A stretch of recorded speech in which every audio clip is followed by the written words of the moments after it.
Hey guys, I hope you had a brilliant summer. I sure did. But I'm back to give you another list, and today I'm going to be showing you my top 10 Spider-Man villains.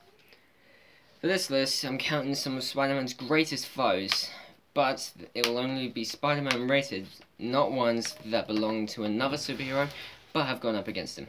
So let's get started. Number 10 is Kraven the Hunter.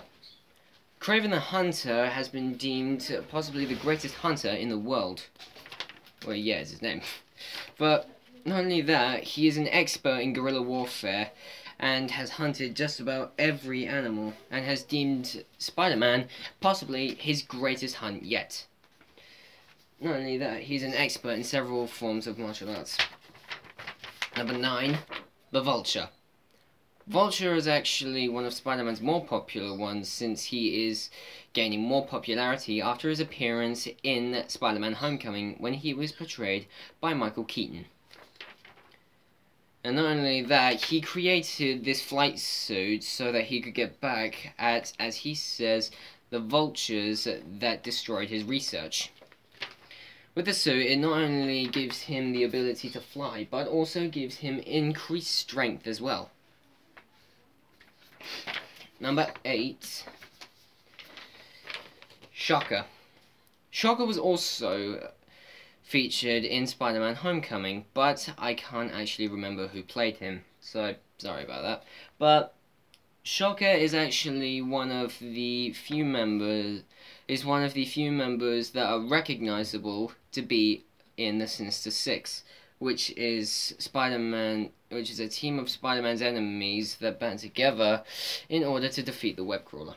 Anyways, Chaka has the ability, well, he has these gauntlets that have the ability to produce super high velocity blasts, which are incredibly painful, as you could probably guess.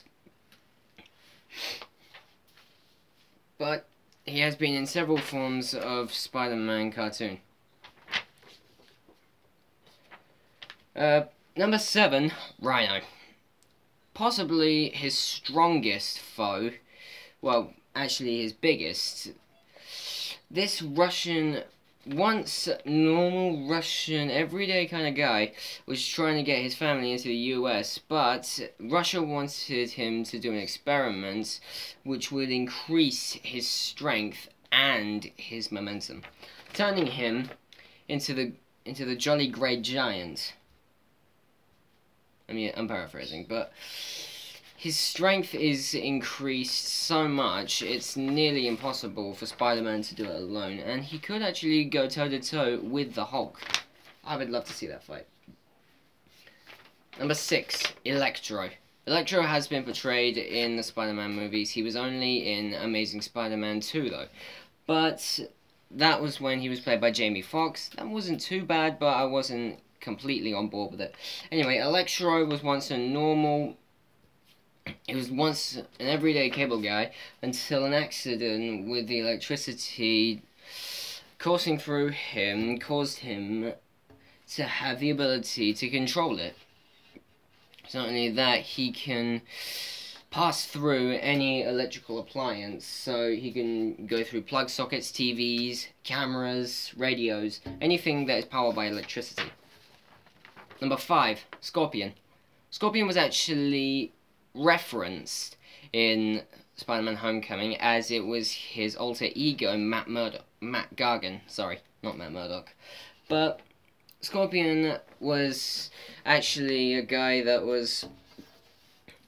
Matt Gargan was a guy who hated being called names, as he was called many things for his appearance, but he took part in a procedure that gave him increased strength and also this suit, which gives him the appearance of a scorpion. Number 4, Dr. Octopus. Dr. Octopus is possibly one of Spider-Man's most iconic villains. And not only that, he is the leader of the Sinister Six, as he has created it several times.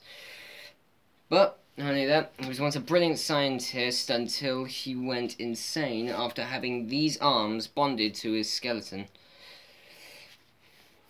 And with them, he is given increased strength, because, well, since it is mostly the arms, and has the ability to climb up walls, and not only that, he still contains his intelligence. Number 3, Carnage. The offspring to the Venom symbiote, Carnage is actually more powerful and more unstable than Venom. Taking the host of a crook named Cletus Cassidy, who the Carnage symbiote entered Cassidy's bloodstream and bonded with him, so he could create the Carnage that we all know today. Being more powerful, Venom has actually had to team up with Spider-Man to beat Carnage more than once. Number 2, Venom. Venom is one of the most iconic Spider-Man villains and his most popular doppelganger. Not only that, his strength is incredible, and he's also immune to Spider-Man's spider sense. And not only that, next year we're supposed to be getting a movie about Venom starring Tom Hardy, who also portrayed Bane in The Dark Knight Rises. And he did an amazing job of that, I loved it. But he's not only immune to Spider-Man's Spidey sense, but he's also immune to Ghost Rider's Penance Step. Now, before I read out number 1, the honourable mentions, we have Sandman, Chameleon, Hobgoblin, and Mysterio. Number 1, Green Goblin.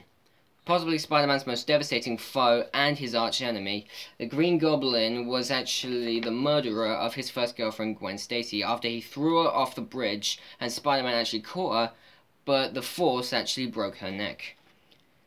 Once normal scientist Norman Osborn, he took a serum that was actually developed for the military, but it gave him increased strength and also caused him to go insane.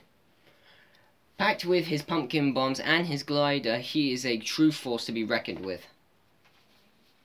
And it hasn't been easy for Spider-Man to take him out. Well guys, that's it, but be sure to like and subscribe, and don't forget, each week I'll be coming back to give you these videos, so I'll see you next week to give you another top 10. See ya!